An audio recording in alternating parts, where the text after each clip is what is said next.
بسم الله الرحمن الرحيم. عن أنس رضي الله تعالى عنه قال قال رسول الله صلى الله عليه وآله وسلم في الحديث إن ظاهرا باديتنا ونحن حاضروه رواہ احمد۔ حضرت انس رضی اللہ تعالیٰ عنہ بیان فرماتے ہیں کہ ایک دیہاتی صحابی تھے جن کا نام ظاہر تھا۔ کان یہدی للنبی صلی اللہ علیہ وسلم الہدیۃ من البادیہ، وہ جب بھی دیہات سے آتے نبی کریم صلی اللہ علیہ وآلہ وسلم کے لیے کچھ ہدیہ لے کے آتے۔ فیجہزہ رسول اللہ صلی اللہ علیہ وسلم اذا اراد ان یخرج، اور جب وہ مدینہ منورہ سے واپس اپنے دیہات جانے لگتے تو نبی کریم صلی اللہ علیہ وآلہ وسلم بھی ان کو بہت ساری چیزیں بطور ہدیہ عطا فرماتے، اور حضور علیہ الصلوۃ والسلام محبت میں کہا کرتے تھے ان ظاہرا بادیتنا ونحن حاضروہ، ظاہر ہمارا دیہات ہے اور ہم اس کا شہر ہیں۔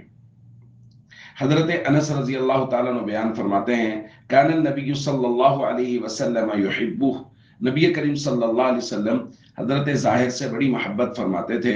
اور ان کے بارے میں حضرت انس بیان کرتے ہیں کہ وہ زیادہ خوبصورت نہیں تھے۔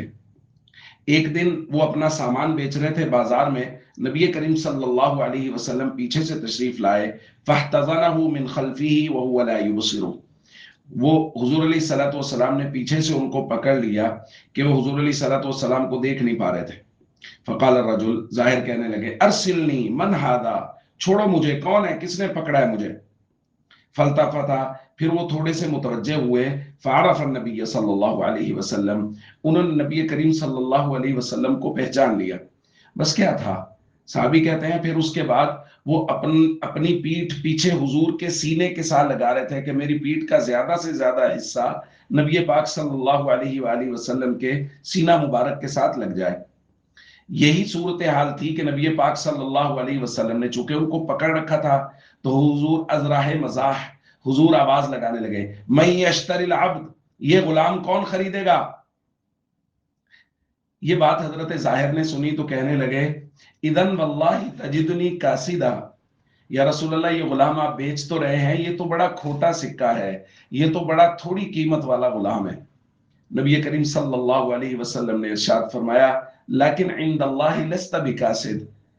ظاہر تم اللہ کے ہاں کھوٹے سکے نہیں ہو، تم اللہ کے ہاں تھوڑی قیمت والے نہیں ہو، اور ایک روایت میں ہے لیکن عند اللہ انت غال، تم اللہ کے ہاں بہت بڑی قیمت کے مالک ہو۔ دوستو دیکھیے نبی کریم صلی اللہ علیہ وآلہ وسلم